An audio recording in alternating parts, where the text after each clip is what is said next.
Halo teman-teman, jadi di sini saya akan share video ke kalian mengenai materi tentang regulasi siklus sel. Oke, jadi kita akan mulai masuk pembahasan, yaitu yang pembahasan pertama adalah apa sih itu pengertian dari regulasi siklus sel. Pembahasan yang kedua ada mekanisme pada fase siklus sel. Yang ketiga, komponen dalam sistem pengaturan siklus sel. Dan yang terakhir atau yang keempat adalah checkpoint pada siklus sel. Oke, jadi kita akan masuk ke pembahasan pertama, yaitu mengenai pengertian dari siklus sel.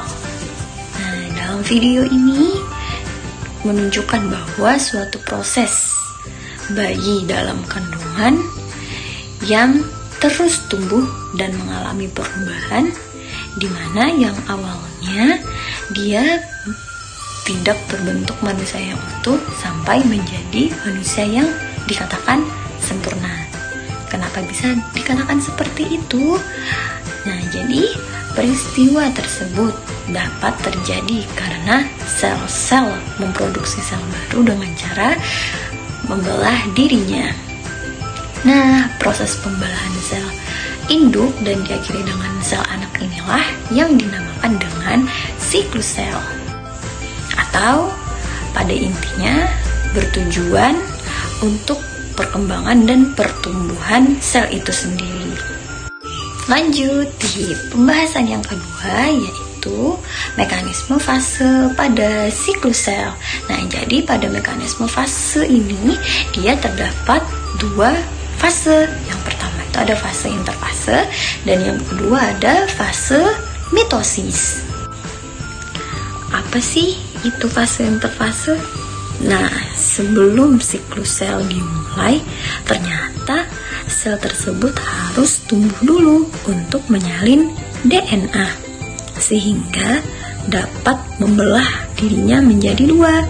Nah, fase tumbuh inilah yang dinamakan dengan interfase. Pada fase ini terdapat 3 fase. Yang pertama itu ada fase gap 1 atau gap 1, dan kedua ada fase S atau dikenal dengan sintesis, dan yang terakhir ada fase G2 atau fase gap 2. Nah, selama ketiga fase interfase tersebut sebenarnya sel aktif tumbuh memproduksi protein, sitoplasma, bahkan termasuk organel seperti mitokondria dan retikulum endoplasma. Oke, kita masuk ke penjelasannya. Pada fase G1, sel tumbuh dan membentuk dinding molekuler sehingga sel tersebut tumbuh membesar dan sel organel-organelnya akan disalin. Pada fase sintesis, sel akan mensintesis replikasi DNA dalam nukleusnya. Pada fase G2 atau gap 2, nukleus sudah dibungkus oleh selaput nukleus. Nukleus mengandung satu atau lebih nukleus. 2 sentrosom telah dibentuk oleh duplikasi sentrosom tunggal. Pada sentrosom mengandung 2 sentriol yang berfungsi untuk memisahkan DNA pada fase mitosis nanti. Pada fase ini kromosom belum terlihat secara jelas karena belum terkondensasi. Fase mitosis. Nah, pada tahapan pertama mitosis yaitu profase, di mana pada tahap ini nukleus menghilang, benang-benang kromatin sudah terkondensasi menjadi kromosom. Setiap kromosom terduplikasi menjadi 2 kromatin identik yang tersambung pada sentromer. Gelendung yang terdiri dari sentrosom dan mikrotubulus mulai terbentuk, sehingga sentrosom bergerak saling menjauh karena didorong oleh mikrotubulus. Selanjutnya, fase prometafase, di mana pada fase ini selaput nukleus terfragmentasi. Beberapa mikrotubulus ada yang melekat pada kinetokor, yaitu disebut mikrotubulus kinetokor, yang dimana menarik kromosom. Sedangkan mikrotubulus non kinetokor dapat berinteraksi dengan sejenisnya. Selanjutnya, metafase. Fase ini paling lama guys, berlangsung selama 20 menit, di mana sentrosom berada pada kutub yang berseberangan dan kromosom berjajar di tengah-tengah, begitu ya, seperti yang ada di gambar. Nah, selanjutnya ada anafase. Tahapan ini disebut juga tahapan yang paling pendek, di mana anafase dimulai ketika protein kohesi terbelah dan membuat kedua kromatin terpisah dan kromosom mulai bergerak ke arah yang berlawanan dan terjadilah semakin memanjang. Nah, pada fase terakhir mitosis yaitu telofase. Pada tahap ini, dua nukleus terbentuk dalam sel. Selaput nukleus mulai muncul dari fragmen-fragmennya. Dan nukleus mulai muncul kembali dan kromosom kurang terkondensasi. Akhirnya guys, pada siklus terakhir yaitu sitokinesis atau disebut juga dengan pembelahan sitoplasma. Oke, kita masuk ke pembahasan yang ketiga, yaitu komponen dalam sistem pengaturan siklus sel. Pada sistem pengaturan siklus sel, terdapat komponen yang disebut sebagai siklin. Pada siklin ini, terdapat komponen penting, yaitu dikenal juga siklin dependent kinase atau CDK. Dan siklin ini merupakan regulator atau sistem utama dari CDK. Mengapa demikian?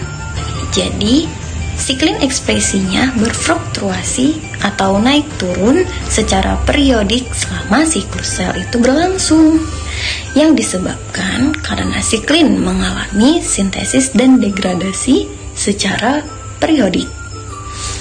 CDK ekspresinya stabil, tapi karena diatur oleh siklin, maka ekspresinya sesuai ekspresi siklin. Pembahasan terakhir yaitu checkpoint pada siklus sel. Siklus sel diatur oleh sistem pengaturan yang dinamakan juga sebagai checkpoint. Checkpoint adalah suatu tahapan dalam fase siklus sel di mana sel memeriksa sinyal eksternal maupun internal untuk memutuskan apakah siklus tersebut dapat berlanjut atau tidak. Pada checkpoint ini terdapat 3 checkpoint penting dalam siklus sel, yaitu yang pertama, checkpoint G1S atau dikenal sebagai start atau poin restriksi. Yang kedua, checkpoint G2M, dan yang ketiga, checkpoint terjadi pada fase M, transisi antara metafasis ke anafasis. Oke, kita masuk pada pembahasan. Jadi pada checkpoint yang pertama itu adalah G1S atau dikenal sebagai start atau poin restriksi. Nah, jadi di sini sel menentukan membelah atau tidak, dan apabila melakukan pembelahan itu harus berkomitmen penuh, tidak boleh mundur. Di G1S ini terdapat beberapa yang harus diperiksa, di antaranya yaitu nutrisi, sinyal mitogen, dan integritas DNA. Selanjutnya, checkpoint G2M. Pada checkpoint ini menentukan apabila ada kerusakan akan dilakukan yang namanya perbaikan sebelum berlanjut ke fase berikutnya. Pada fase G2M, di mana fase ini menentukan apabila ada yang namanya kerusakan akan dilakukan perbaikan sebelum berlanjut ke fase berikutnya. Dan yang terakhir ada checkpoint terjadi pada fase M, pada transisi metafasis ke anafasis.